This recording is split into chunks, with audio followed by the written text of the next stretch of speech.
भगवान विष्णूंनी सांगितले की रोज तुळशीला पाणी दिल्याने काय फळ मिळते।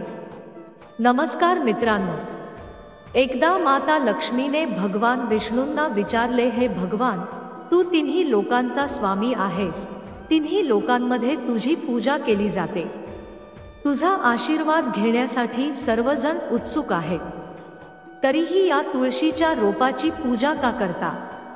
आपण त्याला रोज पाणी का अर्पण करतो?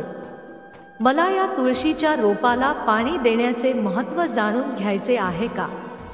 देवी लक्ष्मीचे म्हणणे ऐकून भगवान विष्णू म्हणाले, हे देवी तुळशी, ती लक्ष्मीचे वास्तविक रूप आहे। दररोज तुळशीची पूजा करण्याचे अनेक फायदे आहेत आणि फक्त तुळशीला जल अर्पण केल्याने माणसाची अनेक पापे नष्ट होतात। तुळशीला पाणी देण्याचे महत्त्व सांगण्यापूर्वी मी तुम्हाला एक अतिशय पवित्र गोष्ट सांगतो। या प्रश्नांची उत्तरे तुम्हाला या कथेतून मिळतील, म्हणून देवी, तू ही कथा खूप लक्षपूर्वक ऐक। भगवान विष्णू म्हणाले, हे देवी, जो कोणी ही कथा लक्षपूर्वक ऐकेल त्याला तुळशीला 100 वर्षांचे जल अर्पण करण्याचे फळ मिळते। मती लक्ष्मी म्हणाली, स्वामी, मी ही कथा फार लक्षपूर्वक ऐकेन, तुम्ही मला ती पवित्र कथा सांगू शकता? भगवान विष्णू म्हणाले, देवी, खूप पूर्वीची गोष्ट आहे। एका नगरात एक ब्राह्मण राहत होता। त्यांचा जन्म ब्राह्मण कुटुंबात झाला, पण त्यांची कृती हीन स्वभावाची होती। तो ब्राह्मण नेहमी खोटे बोलतो आणि चुकीच्या मार्गाने पैसा कमावतो। त्याचे मन सदैव सत्कर्मात गुंतलेले असायचे। तो नेहमी जुगार, वेश्याव्यवसाय आणि चोरीमध्ये गुंतलेला होता। त्यांनी आयुष्यात कधीही पुण्यकर्म केले नाही आणि शास्त्राचा अभ्यास केला नाही। ब्राह्मण असूनही त्यांनी कधीही कोणतीही पूजा केली नाही। त्यांचे मन नेहमी इतरांच्या संपत्तीवर केंद्रित होते आणि दिवसा जे काही पैसे कमावायचे ते रात्री जुगार आणि वेश्या व्यवसायावर खर्च करायचे। अशा प्रकारे तो ब्राह्मण आपले आयुष्य केवळ दुष्कर्मातच घालवत होता। त्यांनी कधी तोंडातून देवाचे नावही घेतले नाही आणि देवी देवतांची कधी पूजा देखील केली नाही। हे पाप करण्यात त्याची बरीच वर्षे निघून गेली आणि मग एकदा ब्राह्मण एका शहरात खरेदीसाठी गेला।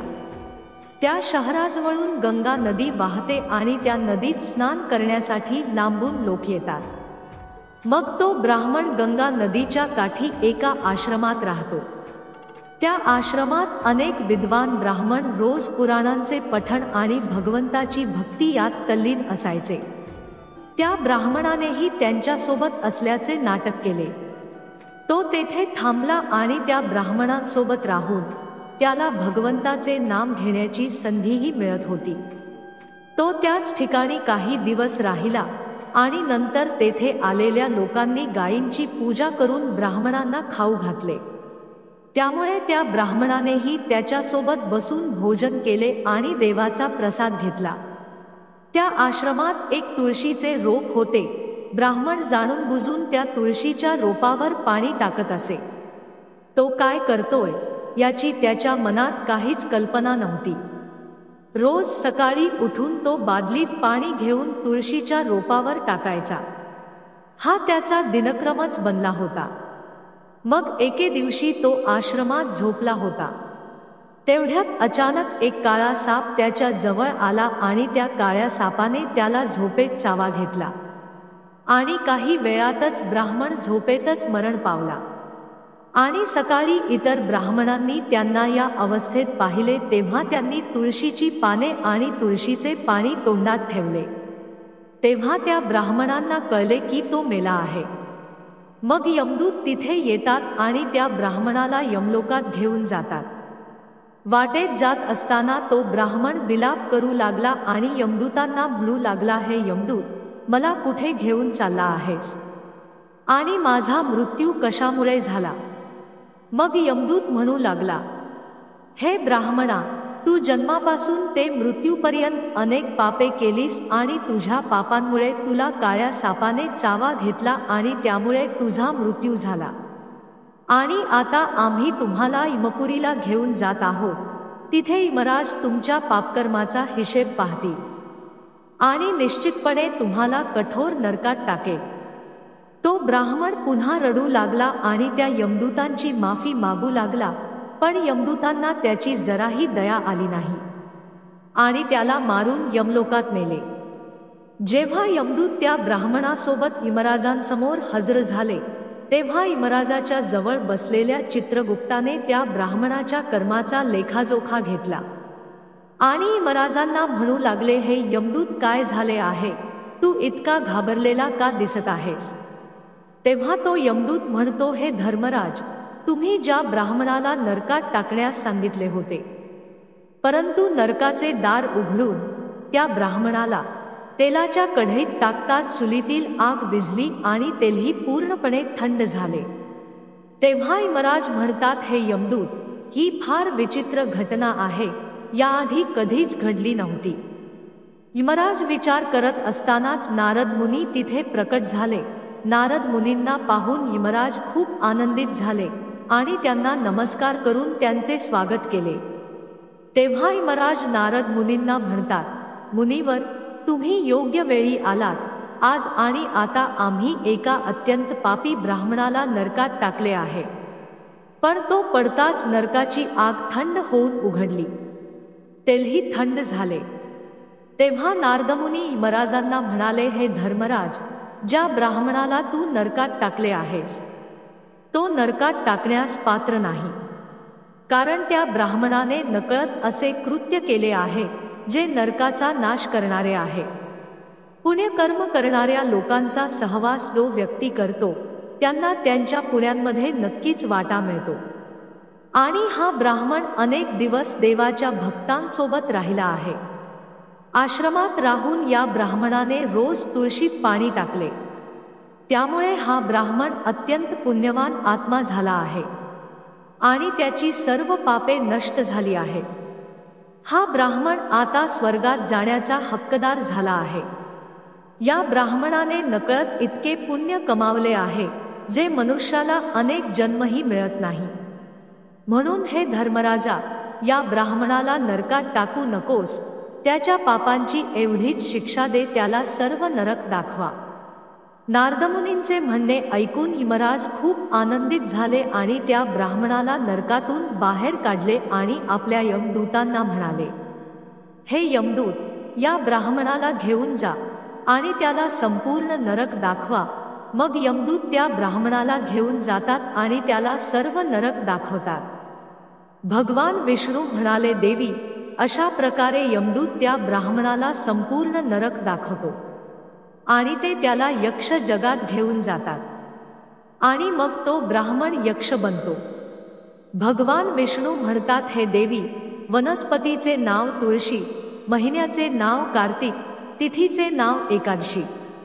देवीच्या वनस्पतींमध्ये मला तुळशी आवडते, मला कार्तिक महिना आवडतो आणि तिथींमध्ये एकादशी आवडते। त्यामुळे जो व्यक्ती रोज तुळशीची पूजा करतो आणि तुळशीला पाणी देतो, तो माणूस मला सर्वात प्रिय आहे। तो माणूस कधीही दुःख सहन करत नाही आणि तो माणूस कधीही नरकात पडत नाही। ज्या घरांमध्ये तुळशीचे रोप नेहमी हिरवेगार असते, त्या घरात शांती आणि समृद्धी असते। भगवान विष्णू म्हणतात, माझ्या पूजेत आणि मला अर्पण केलेल्या भोजनात तुळशीची पाने असावीत, कारण तुळशीच्या पानांशिवाय मी कोणत्याही प्रकारचा नैवेद्य स्वीकारत नाही। त्यामुळे प्रत्येक घरात तुळशीचे रोप असलेच पाहिजे। जर तुमच्या घरात तुळशीचे रोप असेल तर सुख, शांती आणि समृद्धीसाठी तुळशीला चुनरी अर्पण करावी। आणि हे नेहमी लक्षात ठेवा की तुळशीचे रोप चुनरीशिवाय अपूर्ण आहे। तुळशी ही केवळ एक वनस्पती नसून ती एक देवी आहे, म्हणजे विष्णूची पत्नी, म्हणून तुळशीला चुनरी अर्पण करावी। यामुळे पती पत्नीमध्ये प्रेम निर्माण होईल आणि विश्वास वाढतो। पती पत्नीचे वैवाहिक जीवन सुखी राहते। घरात राहणाऱ्या महिलांनी नेहमी विवाहित आणि भाग्यवान व्यक्तींशी लग्न करावे, यामुळे माणसाच्या सर्व दुःखांचा अंत होतो आणि सांसारिक जीवन आनंदाने जाते। भगवान विष्णू म्हणतात तुळशीच्या झाडाजवळ अपशब्द उच्चारू नयेत. तुळशीजवळ शूज, चप्पल किंवा झाडू आणि ठेवू नयेत. ते पाप मानले जाते. तुळशीच्या रोपाजवळ पाण्याने भरलेले भांडे ठेवू नये. तुळशीच्या रोपाजवळ दिवा लावल्यानंतर तेथून दिवा काढावा, कारण तुळशीखाली विझलेला दिवा ठेवणे अशुभ मानले जाते. जेथे तुळशीचे रोप असेल ती जागा नेहमी स्वच्छ ठेवावी. त्यामुळे तुळशीच्या रोपाजवळ स्वच्छतेची नियमित काळजी घेतली पाहिजे. तुळशीच्या रोपामध्ये शिवलिंग आणि गणेशाची मूर्ती ठेवू नये. तसेच तुळशीच्या भांड्यात इतर कोणत्याही प्रकारची रोपे लावणे अशुभ आहे. तुळशीच्या रोपाजवळ कपडे वाळवू नयेत, अन्यथा कपड्यांतील घाण पाणी तुळशीच्या झाडावर पडू शकते. ही सावधगिरी बाळगली पाहिजे. तुळशीची पाने नखाने तोडू नयेत, यामुळे तुळशीचा अपमान होतो. तुळशीची पाने सुकून पडली तर ती कचराकुंडीत टाकू नयेत, कारण ती पाने पायाखाली येतात, जे चांगली नसते. ती तुळशीची पाने फक्त मातीत गाडून टाका. आणि रविवारी तुळशीची पाने तोडू नयेत. आणि रविवारी तुळशीला पाणी अर्पण करू नये. इतर दिवशी सकाळी स्नान करून तुळशीला पाणी घालावे आणि संध्याकाळी दिवा लावावा. भगवान विष्णू म्हणतात देवी, अनेकदा स्त्रिया आपले केस उघडे ठेवून स्नान केल्यानंतर तुळशीला पाणी देतात. असे करणे चुकीचे आहे. महिलांनी नेहमी केस बांधून कपाळावर सिंदूर लावून तुळशीला पाणी द्यावे. यामुळे तुळशीचा आशीर्वाद मिळतो.